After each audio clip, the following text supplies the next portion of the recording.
കൊടിക്കുന്ന് സുരേഷ്, ഇവിടെ കേരളത്തെ പിന്നാക്ക സംസ്ഥാനമായിട്ട് പ്രഖ്യാപിക്കൂ, അപ്പോൾ സഹായിക്കാം. ഇത് പിന്നിൽ നിൽക്കുന്ന സംസ്ഥാനങ്ങൾക്കുള്ള സഹായമാണ് ബജറ്റിൽ കൂടുതലായിട്ടുള്ളതെന്നാണ് ജോർജ് കുര്യൻ വളരെ സ്പെസിഫിക് ആയിട്ട് കൃത്യമായിട്ട് പറഞ്ഞത്.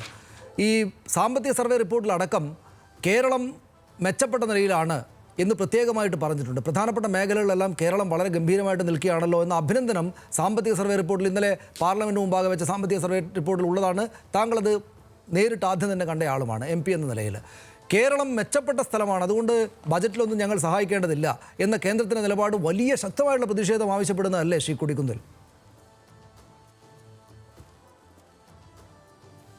തീർച്ചയായിട്ടും ശ്രീ ജോർജ് കുര്യൻ അദ്ദേഹത്തിൻ്റെ പരിചയക്കുറവുകൊണ്ട് പറഞ്ഞതാണെന്ന് എനിക്ക് തോന്നുന്നു. അദ്ദേഹം എങ്ങനെ ആണ് ഇങ്ങനൊരു പ്രസ്താവന നടത്തിയതെന്ന് എനിക്ക് മനസ്സിലാവുന്നില്ല. അദ്ദേഹം കേരളത്തിൽ നിന്നുള്ള ഒരു കേന്ദ്രമന്ത്രിയാണ്. അദ്ദേഹം ഒരിക്കലും പറയാൻ പാടില്ലാത്തൊരു പ്രസ്താവന നടത്തിയത്. കേരളത്തിൻ്റെ നേരത്തെ ഞാൻ ചൂണ്ടിക്കാണിച്ചതുപോലെ കേരളം ലഭിച്ച ഫണ്ടുകൾ കൃത്യമായി വിനിയോഗിക്കുകയും കേരളത്തിൽ എല്ലാ അടിസ്ഥാന സൗകര്യ വികസനത്തിന് ജനപ്രതിനിധികളും ഗവൺമെൻറ്റുകളും വളരെ ശക്തമായി പ്രവർത്തിച്ചതിൻ്റെ അടിസ്ഥാനത്തിലാണ്. അതുപോലെ തന്നെ കേരളത്തിലെ വിവിധ സംഘടനകൾ, സമുദായ സംഘടനകൾ ഉൾപ്പെടെയുള്ള വിദ്യാഭ്യാസ രംഗത്ത് പ്രവർത്തിക്കുന്നവർ, ആരോഗ്യരംഗത്ത് പ്രവർത്തിക്കുന്നവരൊക്കെ തന്നെ വിവിധ സമുദായ സംഘടനകൾ, മിഷണറിമാർ ഉൾപ്പെടെയുള്ളവർ നൽകിയ മഹത്തായ സംഭാവനയാണ് കേരളത്തെ പുരോഗതിയിലെത്തിച്ചത്. അത് കേന്ദ്ര ഗവൺമെൻറ്റിൻ്റെ സഹായവും ലഭിച്ചിട്ടുണ്ട്, സംസ്ഥാനത്തിൻ്റെ വരുമാനം ഉപയോഗിച്ചിട്ടുണ്ട്. മറ്റ് എല്ലാ സന്നദ്ധ സംഘടനകളും സാമുദായിക സംഘടനകളും മിഷണറിമാരെല്ലാം തന്നെ പ്രവർത്തിച്ചതിൻ്റെ അടിസ്ഥാനത്തിലാണ് കേരളം ആരോഗ്യരംഗത്ത്, വിദ്യാഭ്യാസ രംഗത്ത്, മറ്റ് എല്ലാ രംഗത്തും നമ്മൾ മുന്നേറിയിട്ടുള്ളത്. അതിന്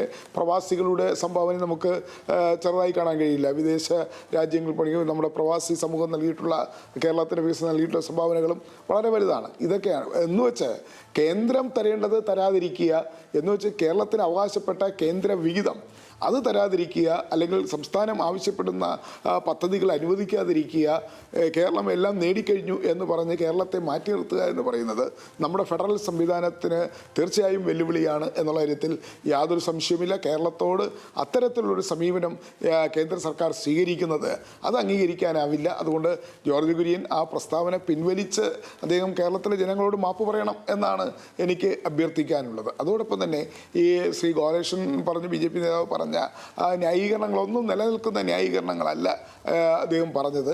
എന്തായാലും ഒരു സുരേഷ്, ഞാൻ ഒന്നിടപെടുന്ന ക്ഷമിക്കണം എന്നോട്. അതായത് അദ്ദേഹം ഇപ്പോൾ ശ്രീ ഗോപാലകൃഷ്ണൻ പറഞ്ഞ ഒരു കാര്യമുണ്ടല്ലോ ശ്രീ കൊടിക്കുന്ന് സുരേഷ്, അതായത് ഈ താങ്കൾ പറഞ്ഞു വളരെ വർഷങ്ങളായിട്ടുള്ള ആവശ്യമാണ് ഈ നികുതി ഘടനയിൽ മാറ്റം വരുത്തുക, നികുതി നിരക്ക് ഉയർത്തുക എന്നത്.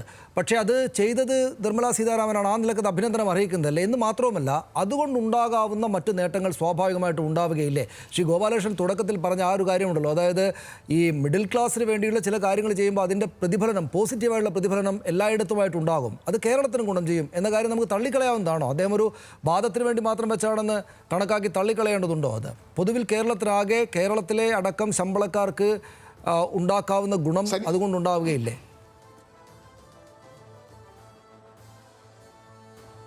സനീഷ, 10 വർഷമായി നരേന്ദ്രമോദി ഗവൺമെൻറ് അധികാരത്തിലിരുന്നിട്ട് ഒരിക്കൽ പോലും ആദായ നികുതിയുടെ പരിധി വർദ്ധിപ്പിച്ചിട്ടില്ല. കഴിഞ്ഞ 10 വർഷമായി നരേന്ദ്രമോദി ഗവൺമെൻറ്, ഒന്നാം മോദി സർക്കാരും രണ്ടാം മോദി സർക്കാരും ഈ കാലയളവിലും ആദായ നികുതിയുടെ പരിധി വർദ്ധിപ്പിക്കണമെന്ന് ആവശ്യപ്പെട്ടിട്ടുണ്ട്. ആ 10 വർഷവും അവതരിപ്പിച്ച ബഡ്ജറ്റുകളിൽ ഒന്നും തന്നെ ആദായ നികുതിയുടെ പരിധി വർദ്ധിപ്പിച്ചിട്ടില്ല.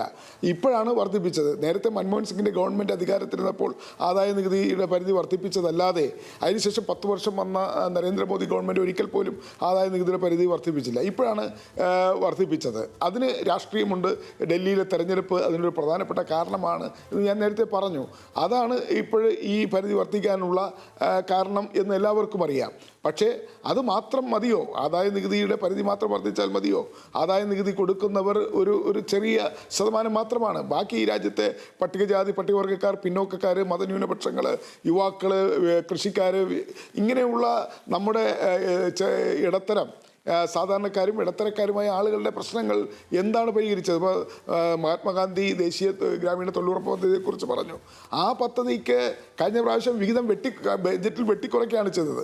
ആ വെട്ടിക്കുറച്ച വിഹിതം പുനഃസ്ഥാപിച്ചിട്ടുമില്ല, കൂലി വർദ്ധിപ്പിച്ചിട്ടില്ല. കോടിക്കണക്കിന് രൂപ ആളുകൾ പണിയെടുക്കുന്ന മഹാത്മാഗാന്ധി ദേശീയ തൊഴിലുറപ്പ് പദ്ധതിയിൽ എന്ത് വർധനമാണ് ഇവർ വരുത്തിയത്? അതിൽ തൊഴിലാളികൾ ആവശ്യപ്പെടുന്നത് കൂലി വർധനമാണ്. അവർക്ക് വേതനം വർദ്ധിപ്പിക്കണം, തൊഴിൽ ദിനങ്ങൾ വർദ്ധിപ്പിക്കണമെന്നാണ്. അതുപോലും അംഗീകരിക്കാത്ത ഒരു സർക്കാർ, അതുപോലെ തന്നെ കർഷകരെ സംബന്ധിച്ച് ഞാൻ നേരത്തെ പറഞ്ഞില്ല, MSP ഒരു പ്രധാനപ്പെട്ട ആവശ്യമാണ്, അതുപോലും അംഗീകരിച്ചിട്ടില്ല. അംഗീകരിക്കാതെ 2 ലക്ഷം രൂപയുടെ ആദായ നികുതി പരിധി ഉയർത്തിയത് കൊണ്ട് മാത്രം ഈ രാജ്യത്തെ പ്രശ്നങ്ങൾ പരിഹരിച്ചോ? സാധാരണക്കാരൻ്റെ പ്രശ്നങ്ങൾക്ക് പരിഹാരമുണ്ടായോ? ദളിതരുടെയും ആദിവാസികളും നേരിടുന്ന അവരുടെ ജീവിത പ്രയാസങ്ങൾക്ക് പരിഹാരമായോ? ആയിട്ടില്ല എന്നുള്ളതാണ്. അതൊന്നും അഡ്രസ്സ് ചെയ്യാൻ ധനമന്ത്രി കഴിഞ്ഞിട്ടില്ല എന്നുള്ളതാണ് വസ്തുത.